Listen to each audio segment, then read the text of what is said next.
नमस्कार दोस्तों, आप देख रहे हैं लोकहित न्यूज चैनल और आज हम आपको बताने जा रहे हैं मीरा भाईंदर शहर से जुड़ी एक और ख़ास खबर। कहते हैं कि इंसान के अंदर जब धन दौलत और पैसों का लालच हद से बढ़ जाता है तब वो इंसान हैवान बन जाता है। जी हाँ, ऐसा ही कुछ मीरा भाईंदर शहर के लोक प्रतिनिधियों के अंदर भी पैसे का और धन दौलत का लालच जाग गया है कि वो लगता है राक्षस बन गए हैं और उन्हें अच्छाई और बुराई में कोई फर्क ही नजर नहीं आ रहा।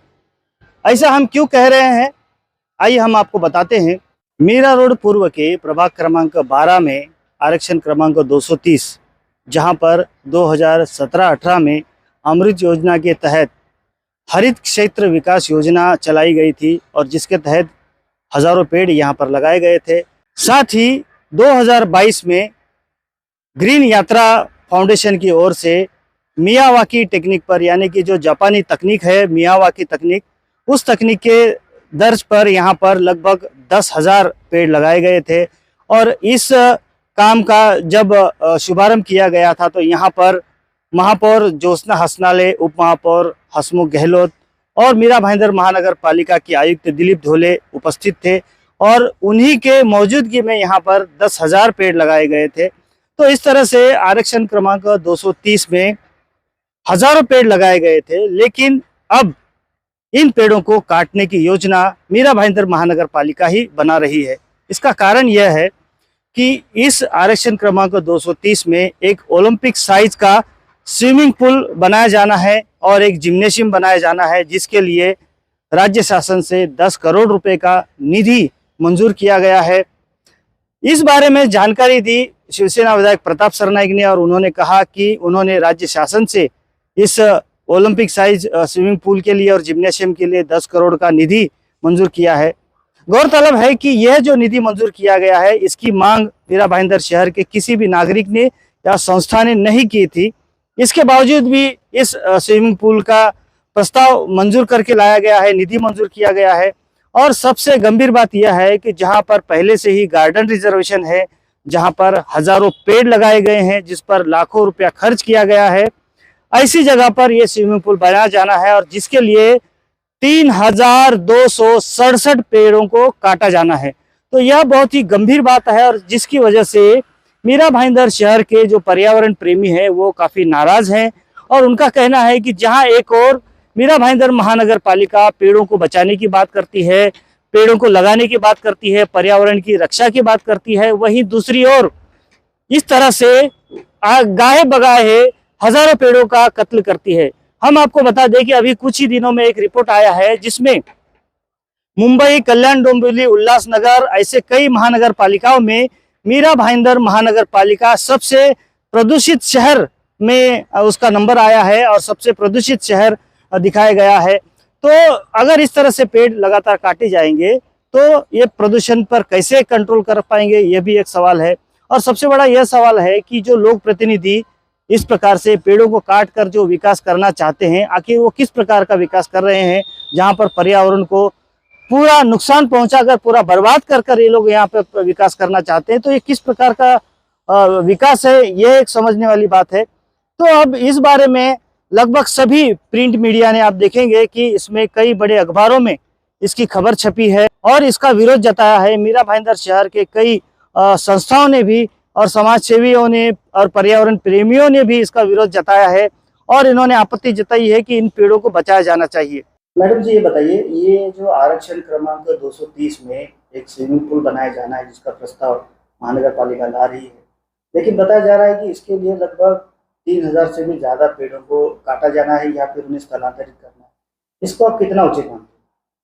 देखिए, जहाँ तक आप मुझे पूछेंगे तो मैं जरूर ये कहूंगी कि अगर हमें दूसरी कोई जगह मिलती है, पूल भी होना चाहिए, लोगों की सुविधा के लिए है, बच्चों को एक रिक्रिएशन के लिए है, तो मैं उनके भी पक्ष में हूँ। लेकिन अगर ये ही एडजस्टमेंट कोई और जगह हो जाता है तो वो बहुत उत्तम होगा, क्योंकि 3,000 से ज्यादा पेड़ अगर हमें काटने पड़ रहे हैं और स्थलांतरित करने पड़ रहे हैं तो it is a big task.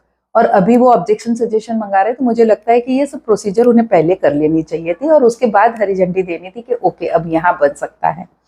Work order हो गया है, अब पिंपले मैडम का मैंने अभी एक स्टेटमेंट पढ़ा था कि अब हम ऑब्जेक्शन वगैरह मंगा रहे हैं और उसके बाद निर्णय लेंगे।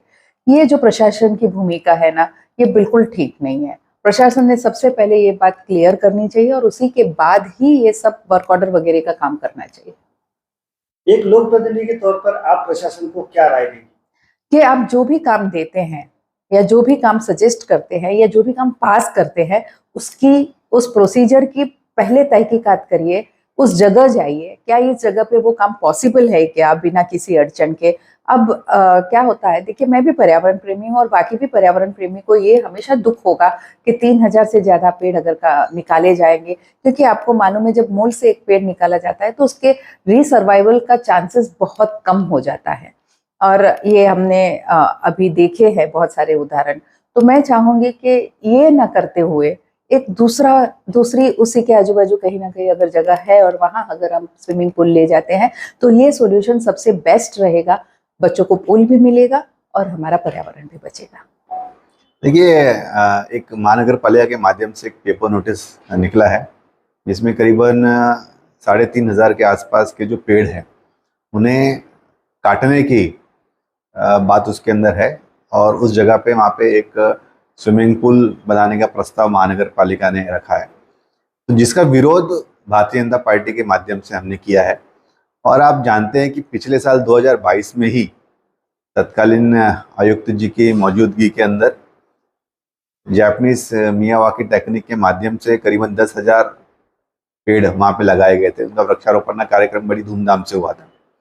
और एक कहीं ना कहीं माझी वसुंधरा अभियान के अंतर्गत हम चाहते हैं कि पर्यावरण की रक्षा करें और शहर के अंदर हमें आवश्यकता है कि ज़्यादा से ज़्यादा वृक्ष लगाया जाए, क्योंकि जिस तरीके से पर्यावरण को हानि पहुंच रही है आज के इस आधुनिक युग के अंदर, तो कहीं ना कहीं ये हमारी जिम्मेदारी है कि पर्यावरण की रक्षा करते हुए जितना हो सके शहरी भाग के अंदर भी हम लोग ज़्यादा से ज़्यादा वृक्ष लगाए, वृक्षारोपण के कार्यक्रम करें। और अब आप देखेंगे कि एक साल के अंदर वो वृक्ष काफ़ी हरे भरे हो गए हैं, काफ़ी बड़े हो गए हैं, और ऐसे में अगर डेवलपमेंट के नाम पे अगर पर्यावरण का नुकसान होगा तो निश्चित ही ये जो नुकसान है वो हमारे शहर के लिए बहुत बहुत ही ज़्यादा घातक होगा। इसके लिए हमने उसका विरोध किया है। और स्विमिंग पूल की आवश्यकता है शहर के अंदर, तो हमारे पास में ऐसे कई सारे भूखंड है, कई सारे रिजर्वेशंस है जहाँ पे उसका निर्माण किया जा सकता है। और मुझे पूरा विश्वास है कि हमारे माननीय जो प्रशासक महोदय हैं, जो नए आयुक्त साहब आए हैं संजय काटकर साहब, ये बहुत ही प्रैक्टिकल इंसान है, समझदार है, संवेदनशील है और पर्यावरण से बहुत प्रेम करते हैं। तो ये हमारे इस मांग को निश्चित रूप से स्वीकार करेंगे और ये जो वृक्ष काटने का जो निर्णय है वो इसे तुरंत रद्द करेंगे। मीरा भाईंदर म्युनिसिपल कॉर्पोरेशन ने 23 अक्टूबर 2023 को आरक्षण क्रमांक 230 में 3267 झाड़ों को काटने का एक न्यूज़ पब्लिश किया है, जो कि निषेधार्थ है। कॉर्पोरेशन जहां पेड़ है वो तो लगा नहीं पा रही है, उसको मेंटेन नहीं कर पा रही है और अलग से पेड़ काटने का प्रपोजल्स ले आ रही है, और वो भी स्विमिंग पूल बनाने के लिए। स्विमिंग पूल बनाना अगर कॉर्पोरेशन को तो पूरा शहर पड़ा हो, कहीं और बनाए, और इस वक्त पेड़ काट करके स्विमिंग पूल बनाना ये तो एकदम इलॉजिकल है और कायदे के अनुसरण भी नहीं है। एज पर लॉ उन्हें एमआरटीपी एक्ट के सेक्शन 37 अनुसार प्रपोजल क्रिएट करके उसको ड्यू लॉ प्रोसेस करने के बाद, डीपीएल करने के बाद ही कोई भी गार्डन रिजर्वेशन में या किसी भी रिजर्वेशन प्लॉट में कुछ और कर सकते।